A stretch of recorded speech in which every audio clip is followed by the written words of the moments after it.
আজ আমাদের class 10-এর first চ্যাপ্টারের ফার্স্ট ক্লাস, বহির্জাত প্রক্রিয়া ও তাদের দ্বারা সৃষ্ট ভূমিরূপ।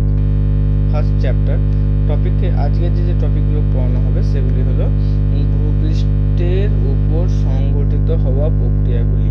এবার ভূপৃষ্ঠের উপর সাধারণত দুই ধরনের প্রক্রিয়া সংঘটিত হয়, একটি হলো বহির্জাত প্রক্রিয়া, একটি হলো অন্তর্জাত প্রক্রিয়া। আজ আমরা জানবো আমাদের প্রধান যে আলোচ্য বিষয় সেটা হচ্ছে বহির্জাত প্রক্রিয়া। বহির্জাত প্রক্রিয়া কি? যে প্রাকৃতিক শক্তিগুলি, মানে যে সমস্ত ন্যাচারাল পাওয়ার, যে সমস্ত প্রাকৃতিক শক্তিগুলি, মানে ভূপৃষ্ঠের বাইরে যে সমস্ত শক্তিগুলি রয়েছে, যেরকম নদী, হিমবাহ, বায়ুপ্রবাহ শক্তি দ্বারা কি হয় না ভূপৃষ্ঠ ও তার সংলগ্ন ক্রমাগতভাবে সক্রিয় থাকে এবং তার সক্রিয়তার ফলে ভূমিরূপের কিছু ধরনের পরিবর্তন দেখা যায়। কিছু ধরনের পরিবর্তন বলতে কোনো ভূমিরূপ তার ক্ষয় হয়, কোনো ভূমিরূপ তার সঞ্চয় হয়, এবং বিভিন্ন ধরনের যে প্রাকৃতিক শক্তিগুলি দ্বারা বিভিন্ন ধরনের ভূমিরূপের মধ্যে বিভিন্ন ধরনের যে পরিবর্তনগুলি দেখা যায় সেগুলোকে বলা হচ্ছে, যার ফলে দেখা যাচ্ছে সেইটাকে বলা হচ্ছে বহির্জাত প্রক্রিয়া। এই বহির্জাত প্রক্রিয়ার উদাহরণ হলো হিমবাহ, বায়ুপ্রবাহ ইত্যাদি। হিমবাহ, বায়ুপ্রবাহ ইত্যাদি। কোনো সময় কি হয় না, আমরা দেখা যাবে যদি কোনো নদীর পাড়ে যাই, কোনো সময় কি হবে না দেখা যাবে যদি আমরা নদীর পাড়ে যাই তাহলে নদীর একটা পাড় তৈরি হয় এবং একটা পাড় ভাঙে। কিভাবে না, নদীর যে জল, নদীর জলের যে ব্রেক, নদীর জলের যে স্রোত, সেই স্রোতের মধ্যে একটা শক্তি রয়েছে। ওই শক্তি কি করে, একদিকে কি হয় না ওই নদীর পাড় কি করে না স্রোতের ফলে ক্ষয়ে যায়। ক্রমাগত একটা নদীর পাড়ে, একটা নদীর মাটির একটা বড় উঁচু অংশে নদী কন্টিনিউ কি করে হিট করছে, নদী কন্টিনিউ তার বেগ নিয়ে হিট করছে।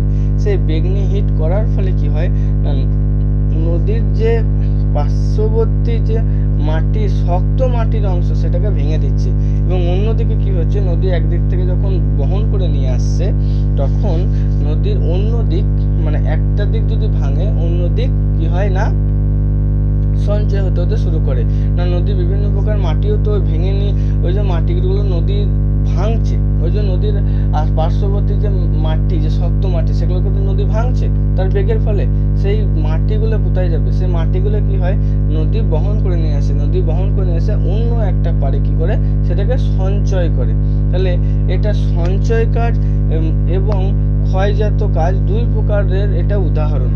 এটাকে অবরোহণ প্রক্রিয়া এবং আরোহণ প্রক্রিয়ার দুই প্রকার উদাহরণ। এই অবরোহণ প্রক্রিয়া ও আরোহণ প্রক্রিয়া আমরা পরবর্তীতে পড়বো। আপাতত জানা নদী কিভাবে আমাদের বহির্জাত প্রক্রিয়ায় কিভাবে অংশ দেয়, বোঝা গেল। এছাড়া এইভাবে আছে হিমবাহ, এইভাবে আছে বায়ুপ্রবাহ, এগুলো আমরা পরবর্তী অংশে পড়বো।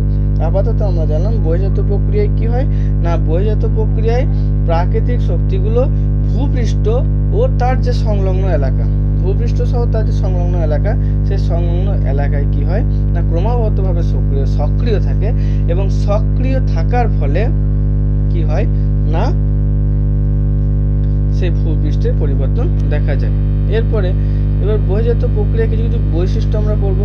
বহির্জাত প্রক্রিয়ার বৈশিষ্ট্য কোথায় না, বহির্জাত প্রক্রিয়া কোথায় হয় না, বহির্জাত প্রক্রিয়ার স্থান কি না ভূপৃষ্ঠের উপরিস্থ।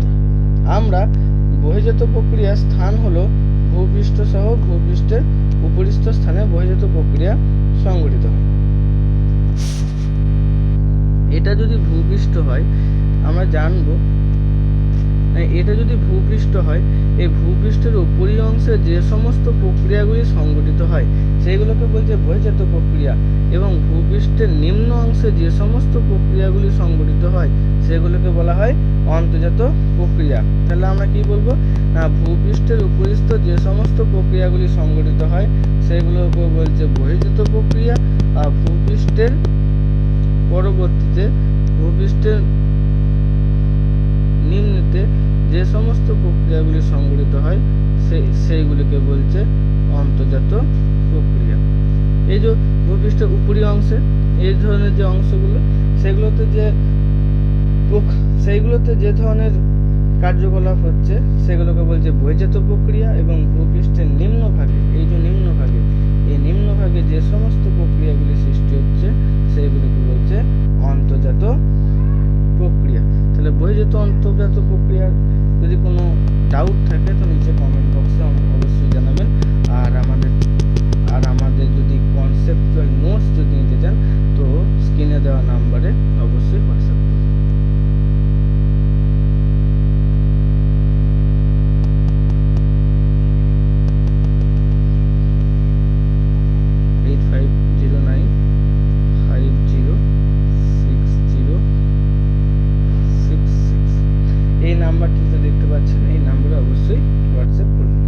আমরা এগিয়ে যাব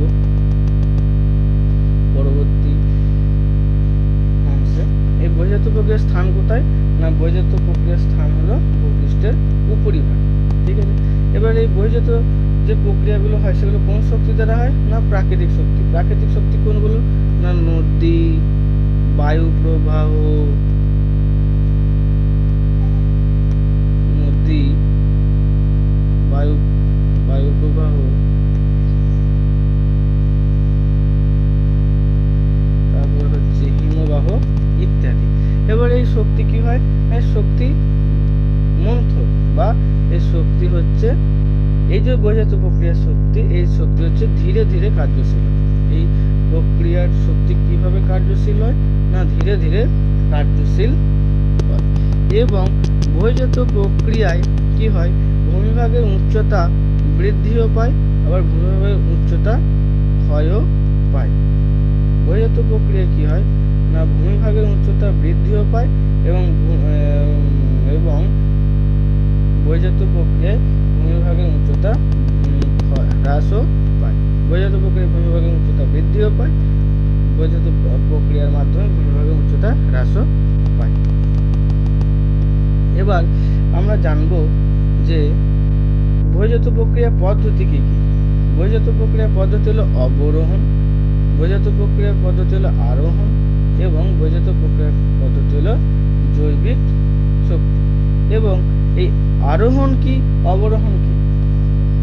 আরোহণ হলো প্রাকৃতিক শক্তিগুলির কারণে, কি বললাম? এই যে প্রাকৃতিক শক্তিগুলি যেরকম বায়ু প্রবাহ, নদী ফলে, তারপরে হচ্ছে হিমবাহ, হিমানী সম্প্রপাত, এই ধরনের বিভিন্ন যে প্রাকৃতিক শক্তিগুলি, এই প্রাকৃতিক শক্তিগুলির প্রভাবে যদি ভূমিভাগের উচ্চতা বৃদ্ধি পায়, কি হবে? না ভূমিভাগের উচ্চতা যদি বৃদ্ধি পায় সেটা হচ্ছে আরোহণ। আর বিভিন্ন প্রকার প্রাকৃতিক শক্তিগুলির ফলে ভূমিভাগের উচ্চতা যদি হ্রাস পায় তাহলে কি বলবো? না সেটাকে বলছে অবরোহণ। আরোহণ কি? না আরোহণ হলো ভূমিভাগের উচ্চতা যদি বৃদ্ধি পায় সেটাকে বলছে আরোহণ, আর অবরোহণ কি? ভূমিভাগের উচ্চতা যদি হ্রাস পায় সেটা হচ্ছে অবরোহণ। কোনো প্রাকৃতিক শক্তির প্রভাবে ভূমিভাগের উচ্চতা যদি ধীরে ধীরে কি হয়? না বৃদ্ধি পায়। কোনো প্রাকৃতিক শক্তির প্রভাবে ভূমিভাগের উচ্চতা ধীরে ধীরে যদি বৃদ্ধি পায় সেটা হচ্ছে অবরোহণ, সেটা হচ্ছে আরোহণ। আর কোনো প্রাকৃতিক শক্তির প্রভাবে ভূমিভাগের উচ্চতা যদি হ্রাস পায় তাহলে হবে সেটা আরোহণ। কোনো প্রাকৃতিক শক্তির প্রভাবে ভূমিভাগের উচ্চতা যদি বৃদ্ধি পায় সেটা হলো আরোহণ।